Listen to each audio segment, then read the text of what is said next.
Hey everyone, it's Leo Young, and I have not done this in a while. I just sat down and watched the first two parts of the Crisis on Earth X from the CW's TV shows with The Flash, Legends of Tomorrow, Arrow, and Supergirl. And let me tell you, it was something else. So first off, they started on Earth X. They wanted to show Oliver fighting off some, or I want to call him like X Arrow or Arrow X because they don't really give them names, or good names at least.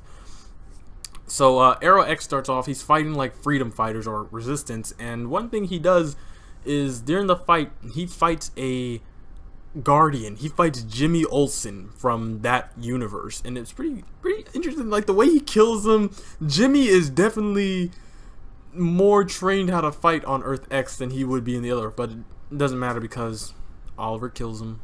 Sad.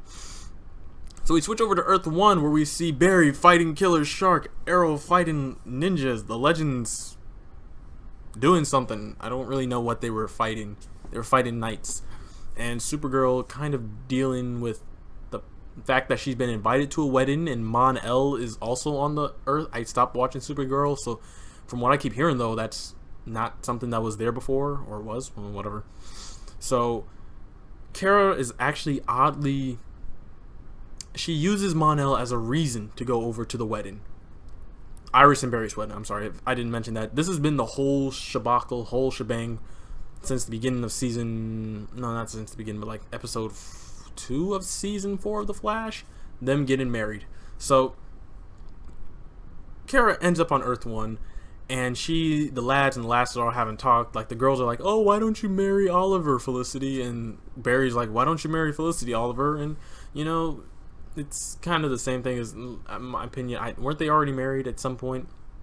Anyways, over at Star Lives, though, something interesting is happening. So, we all know that Stein is a very smart individual, but he's not smart enough to figure out how to separate him and Jax from Firestorm. That's where Harrison Wells and Cisco Ramon come in. They come in and they make up this plan. They're like, we're going to trick the Firestorm Matrix. I believe that's what they said. We're going to trick the Matrix into thinking that it's still two people, when it's actually just Jax. And hooray, serum's made. You can also see that on Jack's face. He's still a little bit like, I don't want to do this anymore. But it's actually awesome to see the characters interact. Like, you'll see, let me think, Caitlin and Stein, they talk about it. They go like, hey, it's been a long time since we've been in a wedding. The last one was Ronnie and Caitlin's season 1, the end of season 1 of The Flash. So it's interesting to see all these characters come together. You know, like, they have different powers, personalities, like intelligence. Like, it's very... I don't know what to say. I want to say it's almost Justice League level, but because they won't come out and just say Superman, Batman, Wonder Woman, all of the characters like the movie, it's not there yet. It's literally just a giant group of heroes who come together for small stuff. It's not a team yet. Hopefully one day it will be. So anyways, at this, like, I don't know how weddings work, but they have like a mock wedding.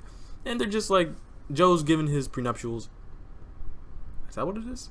He's giving a speech about all this, and people are like coming together. Like, at one point, Mick Heatwave comes. He walks past Caitlin. He's like, "Didn't I kidnap you once?" And she's like, "Yeah, don't ever do that again." And other stuff like Sarah's talking to not Maggie, Alex, you know, Kara's sister, about Maggie. She's like, "Man, we were supposed to get engaged because she wanted kids, and Maggie didn't," and all that stuff. And then they ended up. Or fuck, how the fuck do you do that?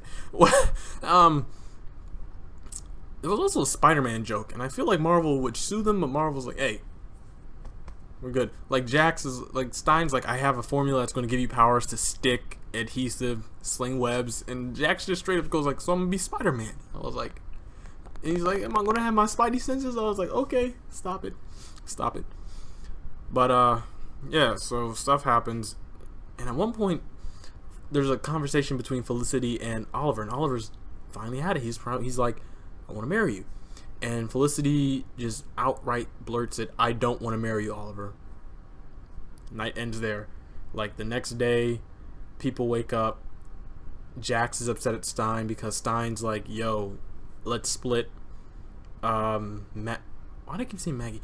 Alex is waking up with Sarah. All that good stuff. They go over. Everybody goes to the wedding. You know, it's all the fun stuff. Not detective. What is his name? Barry's boss at the CCPD, he's there. He sits next to Mick. Funny stuff happens. And the reason I'm not very talking about this is because it's really just leading up. Like, Barry the night before asked her, if not her, but like asked Supergirl Kara if she wants to sing. She says yes, we'll sing. I'll sing for you at your wedding. He sings the song that he sang at the near the end of season 3, the "I'll Always Run to You" song, which is very sweet. But then there's this one character, this one female. She walks up to Barry. She flirts. Like, I thought she was flirting with him. She's like, "I'm just very happy to be here. Like, you're getting married." And I was like, oh, Barry really gets the black girls, don't he? But the more she talked, like, she was like, "I'm happy to be here." She grabbed him on the ear. "Say I do." My mind blew out my brain. I was like, Is that Dawn? Dawn Allen, Barry Allen's daughter from the future, sister to Dawn, D-O-N Allen, which is the Tornado Twins, which was hinted back before season 1 even came. But they never said it. Alright? It was just a girl. She was dark skinned, and that's what kind of got me. I was like, you're dark skinned, so maybe you're Iris's daughter. Because wouldn't that be how it... I'm not talking about that. Anyways, normally though, just like the trailer, the Earth X invades. They come, they attack, they fight. It's a pretty awesome fight, really. Later on, you hear that, like, when the teams finally go off, like, some of the heroes, like Cisco, is knocked out, because later on you'll see why he's knocked out, because the fact that this threat comes from another Earth, they wanted to knock Cisco out, because if Cisco was still awake, they'd literally be jumping to Earth X and Earth 3 and Earth 5 to get it done with. So they wanted him out of the crossover for at least the first 2 parts. So after the fight at the wedding, the villains, I want to call them Earth X team. Simple, right? They hightail it out of there. Unfortunately though, Prometheus is captured by the heroes. And that's where that's where part 1 ends. They start off part 2. Wait, no. Part 1 ends when the villains all come together. Earth Team X, whatever. Team X, yeah. And they're just like, hey, listen, we did it. Unfortunately, Prometheus was captured. You see the whole team. It's Overgirl, aka the Nazi Supergirl. They don't really give Arrow a name, again, so I'm just going to call him X-Arrow. And then Eobard Thawne. Now, there's something interesting about this Eobard Thawne. He plays Dark Flash, but I'm going to call him Blitzkrieg, because that's apparently what he would have originally been called, and it sounds pretty awesome. So, Blitzkrieg, Overgirl, and Arrow X, or X-Arrow. They all meet up, and you would think that Eobard is the leader because of the way he talks, but it turns out they're just all dangerous people. Like the way later on, the way they all communicate, like Eobard thinks he's above Arrow, and Supergirl definitely knows she's above Eobard, so stuff like that. Anyways, so that's how we end the first part. The second part starts off going back to Star Labs, a somber moment. They have Prometheus, and he finally takes off his mask. Turns out it's Tommy Merlin. Like, definitely, Tommy Merlin is a character from Arrow season 1. He died because of his father. Yes, he is the son of Malcolm Merlin.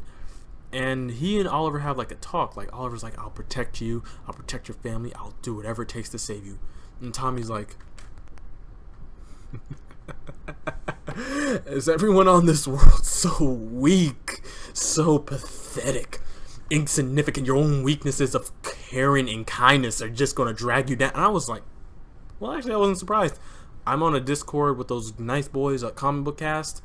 A few of the people, if they're watching this, they were a little surprised that not only was Tommy, Prometheus, because who else would it be? Would it be Malcolm Merlin or Adrian? It's a little too early and boring for that.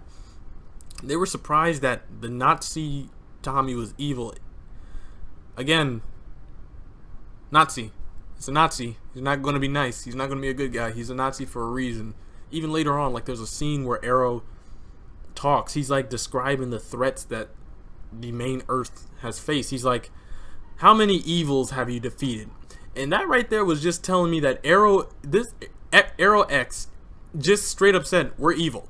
Alright, we know it."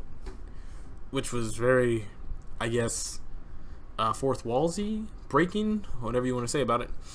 So, back to the main conversation. Oliver's talking to Tommy. Tommy pulls out a cyanide capsule and he commits suicide. That way he escapes. Over with the other team though, like Arrow has like a beacon X Arrow has a beacon. He's like, yep, Tommy just died. And like Eobard's a bit of a dick. He's like, well, if only he was better, stuff like that. And then there was a scene where it's like they really wanted to show you that X Arrow was evil. My God, they really need to give him a name besides, you know, maybe I think he's Dark Archer. I'm not calling him that though because that's old and boring. So X Arrow, he looks at his hand and he's like, he should have died at the wedding instead of got himself captured.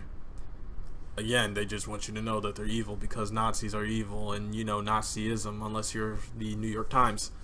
So we go back to Star Labs, of course. Personal drama, a lot of it. You know, Alex still reeling over her one night stand with Sarah. Stein and Jax, like, they're trying to deal with the odds.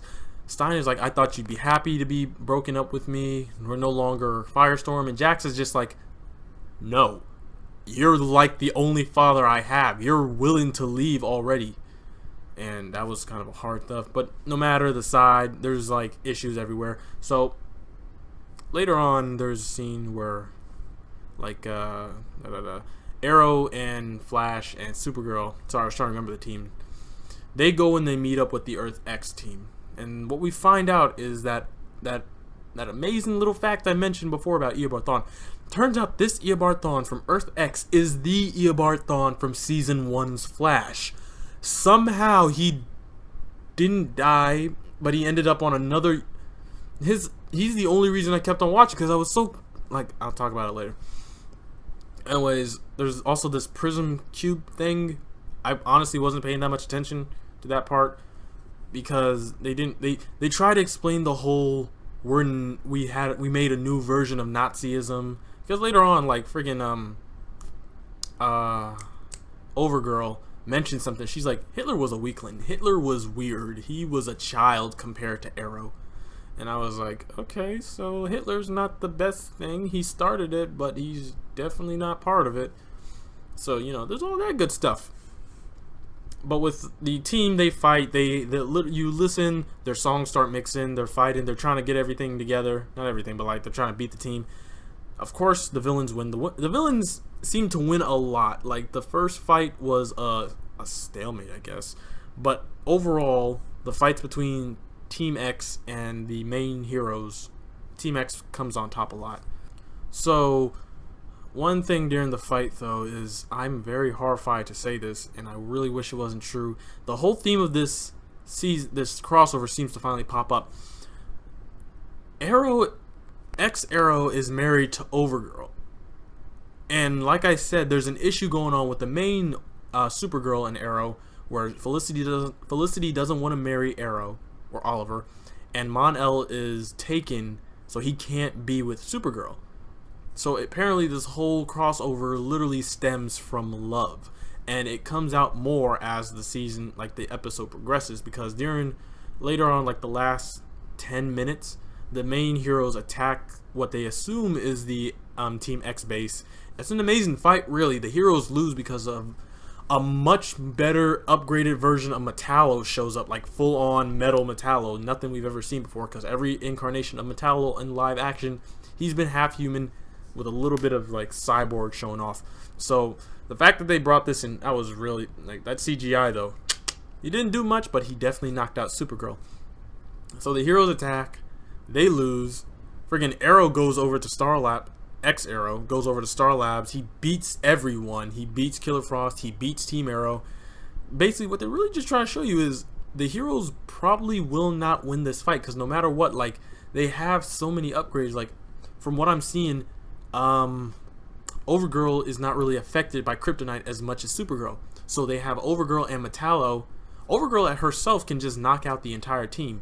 But then they also have Eobard Thawne, who has proven in the crossover that he was able to knock out the entire team after he took down Barry. So the team itself is dangerous alone. In the end, though, we do find the main reason for this, and I'm not 100% down with it. Like, it turns out that Overgirl, Supergirl of Earth X, is dying because she has too much solar energy. Her heart is given out, so their plan is to kill main Kara, Supergirl, take her heart, and they're done. I don't know. See what I mean? The problem with that is literally This entire invasion is to get another girl's heart and put it in Overgirl, and then we're done. The season's great. Not the season. Why do I keep saying the season? The crossover itself is a great crossover. It's really action-packed. It's story-oriented. It's definitely big on love. And the characters themselves are very interesting, except for Overgirl and Arrow, because literally the whole thing between them is love. It's like, I'm doing this for love. Eobard Thawne, Reverse Flash, he is the main reason though for me. I want to know why he is there. That is my home biscuit right there. That is the dude I'm following from A to Z, because I want to know how a man who wants to go back to the future dies, ends up on another world, doesn't come back to the same world, ends up in a world full of Nazis, stays there, hangs out. You get what I'm trying to say. There's a whole lot more to it in that we haven't seen. From what I've seen though, how each episode, each show has a part of the crossover. The first one was definitely Supergirl related or oriented. The second one had more of the Arrow feel. It was grim, it was gritty. There were a lot of more dark undertones, not dark undertones, but like dark scenes in it, which means, especially since Team Arrow was in it, so it was an Arrow episode, which means that tomorrow when we get part 3 and 4, it will definitely follow the Legends and Flash, most likely ending with Flash because of how strong, like I said, how strong they're giving the character of Eobard Thawne. I can imagine that they will end with the Flash, because the Legends have yet to really show their faces, like Nate and Ray. Like, they haven't shown up, Amaya hasn't shown up, those type of people. So that's most likely where they're going to happen. Now, at the end of the episode, and this is the reason I say the Legends are next. At the end of the episode, all the heroes, the main ones, Firestorm, Arrow, not Wally. Wally is somewhere else protecting his father and his mother-in-law, I guess. Barry, Sarah, those characters, they're all on Earth X. They're now prisoners of Earth X, which is where we're going to get to, or be introduced to, Citizen Cold, aka Earth X version of Leonard Snart, and a new character called the Ray, who appeared in the CW Seed as an animated character, but the actor who voiced the Ray is also being the live action actor. If that makes any sense whatsoever. Anyways, that is literally this review of the show. I didn't even tell you, like I said, the show is great. I just went over literally every note I saw, every piece, the